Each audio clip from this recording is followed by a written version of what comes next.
देंगे। तो हमारा प्रोटेस्ट तब तक चलता रहेगा जब तक धर्मेंद्र प्रधान का इस्तीफा नहीं होता। और अगर नरेंद्र मोदी धर्मेंद्र प्रधान का इस्तीफा नहीं लेते हैं तो हमारा आंदोलन नरेंद्र मोदी के इस्तीफे के लिए भी होगा।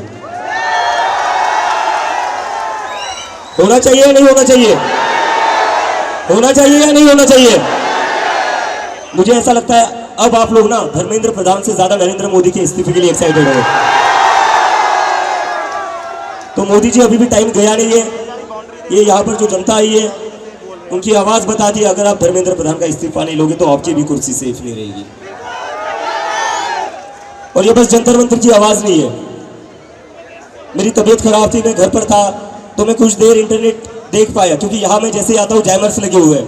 यहाँ पर ना किसी के फोन चलते हैं ना किसी के फोन आते हैं, ना हम इंटरनेट भी चला पा रहे हैं। हर जगह इन लोगों ने जंतर मंतर को एक तरीके से वॉर जोन बना रखा है। इंडिया पाकिस्तान की बॉर्डर लगा रखा है। 10 मिनट की दूरी पर मेरे दोस्त का घर में वहां गया था। वहां से आने में मुझे 1 घंटा लगा।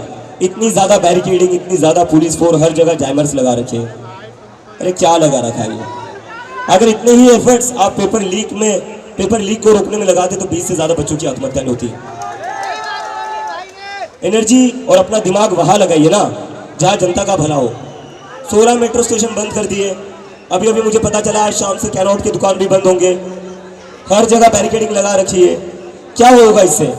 मतलब नरेंद्र मोदी पूरी दिल्ली को ठप करने के लिए तैयार है लेकिन धर्मेंद्र प्रधान को हटाने के लिए तैयार नहीं है। ऐसा क्या मिलता है आपको धर्मेंद्र प्रधान से? ऐसा क्या देते धर्मेंद्र प्रधान आपको? लेकिन कोई बात नहीं, नरेंद्र मोदी भले दिल्ली ठप कर ले। मुंबई में बहुत बड़ा प्रोटेस्ट हो रहा है, नासिक में बहुत बड़ा प्रोटेस्ट हो रहा है, मिजोरम में बहुत बड़ा प्रोटेस्ट हो रहा है, जयपुर में प्रोटेस्ट हो रहा है, मध्य प्रदेश में प्रोटेस्ट हो रहा है, बेंगलोर में प्रोटेस्ट हो रहा है, चेन्नई में प्रोटेस्ट हो रहा है। इस देश के हर कोने में प्रोटेस्ट हो रहा है। तो जिस नरेंद्र मोदी को लग रहा था वो जंतर मंतर पर क्रैकडाउन करके 12 साल की लड़कियों का सर फोड़कर, लड़कियों के कपड़े फाड़कर आवाज दबा सकते हैं, वो देख ले देश भर में उनके खिलाफ प्रोटेस्ट हो रहा है। तो मैं नरेंद्र मोदी का धन्यवाद करना चाहता हूं।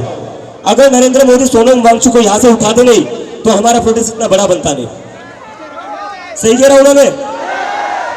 अगर नरेंद्र मोदी 12 साल की लड़कियों का सर फोड़ने का ऑर्डर नहीं देते तो आज पूरे देश में प्रोटेस्ट होता नहीं। तो नरेंद्र मोदी जी बहुत बहुत शुक्रिया हमारे प्रोटेस्ट को इतना बड़ा बनाने के लिए। और उनसे बढ़कर सबसे ज्यादा शुक्रिया करना चाहूंगा मैं चीफ जस्टिस ऑफ इंडिया का।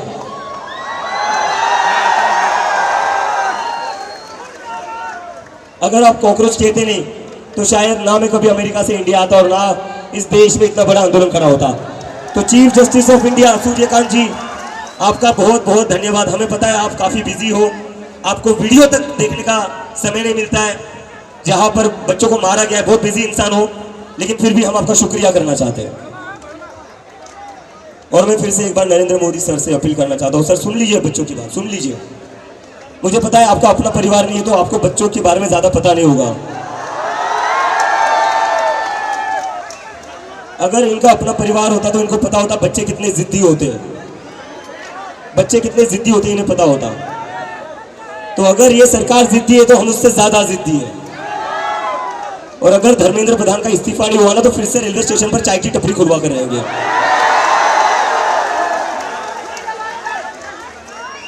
और जिस तरह इस देश को बेवकूफ बनाया है पिछले 12 साल में, उसके बाद तो कोई आपसे चाय भी नहीं खरीदेगा। और उसके बगल में फिर होम मिनिस्टर का समोसे का ठेला लगाना पड़ेगा होम मिनिस्टर को। और दिल्ली पुलिस से मेरी रिक्वेस्ट है, दिल्ली पुलिस से मेरी रिक्वेस्ट है, जिस दिल्ली पुलिस ने बच्चों को बेरहमी से पीटा, लड़कियों को बेरहमी से पीटा, लड़कियों के कपड़े फाड़कर उन्हें पीटा, पूरी दुनिया में आपकी थू थू हो रही है, पूरी दुनिया में आपकी बदनामी हो रही है। फिर आप तो हो बदनामी के लायक, लेकिन आपकी वजह से इस देश की भी बदनामी हो रही है। इस देश की कैसी पुलिस है? आपकी वजह से हमारे भारत देश का नाम बदनाम हो रहा है। तो सुधर जाइए, दिल्ली पुलिस वालों भी सुधर जाइए, अपने देश की बदनामी मत करिए। और हो क्या रहा है? ये बीजेपी वाले क्या कर रहे हैं? दिल्ली पुलिस क्या कर रही है? चारों तरफ पत्थरों से भरे ट्रक लाकर खड़ी कर रही है। बीजेपी वाले अपने गुंडे भिजवा कर वही पत्थर दिल्ली पुलिस वालों पर फिकवा रही है। तो बीजेपी वाले पुलिस को पीट रही है, पुलिस हमें पीट रही है। तो पुलिस वालों आप लोग भी थोड़ा दिमाग लगाओ। हम लोग तो आपकी इज्जत करते हैं, आपको तो पीट रहे हैं, भाजपा के गुंडे ही आपको पीट रहे हैं। जिन लोगों से आप ऑर्डर ले रहे हो, जिन लोगों के ऑर्डर पर अपने 12-12 साल की लड़कियों का सर फोड़ा, वही लोग आपको भी पिटवा रहे हैं। तो अभी भी वक्त है, आप भी हमारी साइड में आ जाइए, आप भी हमारी साइड में आ जाइए, क्योंकि आपकी जो पेमेंट आती है हर महीने वो पीएम केयर फंड से नहीं आती है, वो अडानी के ऑफिस से नहीं आती है, वो हमारे टैक्स के पैसे से आती है। और आप किसी एक पार्टी की पुलिस नहीं हो, आप इस देश की पुलिस हो, आप किसी एक पार्टी की पुलिस नहीं हो। अगर आपको एक पार्टी की पुलिस बननी है तो जो खाकी वर्दी है उस खाकी वर्दी को निकाल दीजिए, बीजेपी हेडक्वार्टर के सामने चले जाइए और वहां चिल्लाइए मैं भी चौकीदार। खाकी वर्दी को बदनाम मत करिए, उस वर्दी की कोई इज्जत है। आपकी करतूतों के कारण, आपकी ब्रूटैलिटी के कारण, भाई थोड़ी देर पहले बढ़ा देते यार, जान नहीं है आज बोलने में, तो आपकी ब्रूटैलिटी के कारण उस वर्दी पर दाग लग रहा है। मतलब मुझे तो ये समझ नहीं आता है, जिन दिल्ली के पुलिस वालों ने 12-12 साल की लड़कियों के सर फोड़े, वो घर जाकर अपने बच्चों को क्या कहते होंगे? घर जाकर उनके बच्चों को लगता होगा पापा आज ड्यूटी से आए, पापा ने चोरों को पकड़ा होगा, पापा ने क्रिमिनल्स को पकड़ा होगा, पापा ने गुंडों को पकड़ा होगा। लेकिन पापा क्या करके आए? पापा 12 साल की बच्ची का सर फोड़ कर आए। पापा क्या करके आए? पापा क्या करके आए? पापा लड़कियों के कपड़े फाड़ कर उनको पीट रहे थे।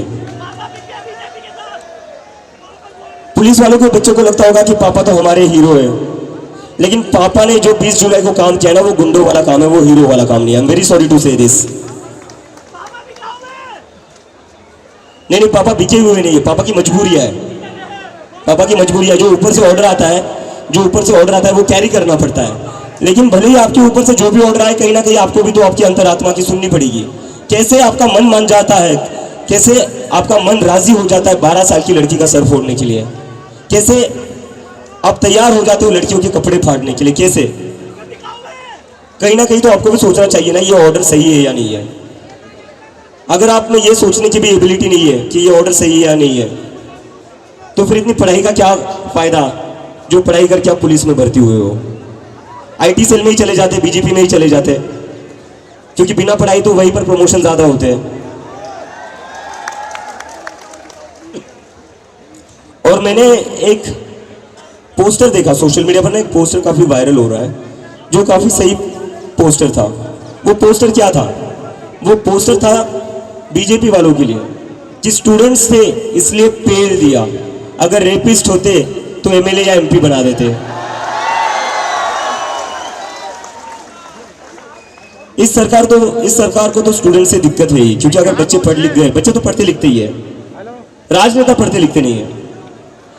इनके बच्चे भी मतलब आधे से ज्यादा इनके जो बच्चे हैं वो मेरे साथ ही बोस्टन में पढ़ते थे। इन सबके बीजेपी के जितने भी मिनिस्टर्स हैं वो मेरे साथ ही बोस्टन में थे, कुछ लोग कोलंबिया न्यूयॉर्क में थे। और ये लोगों का क्या है, इनको तो नीट की एग्जाम देनी नहीं, इनको जेईई की एग्जाम देनी नहीं, इनको वहीं पर सेटल होना है। और ये अपने देश में तभी वापस आते हैं जब इनको एमएलए या एमपी की टिकट मिल जाती है। चलो ठीक है, पापा का रिटायर होने का समय आ गया है, तो अब बेटा आगे घर बढ़ाएगा, बेटी जो पॉलिटिक्स आगे बढ़ाएगी। और जो बेटा इलेक्शन नहीं लड़ सकता उस बेटे को बीसीसीआई का अध्यक्ष बना देते हैं।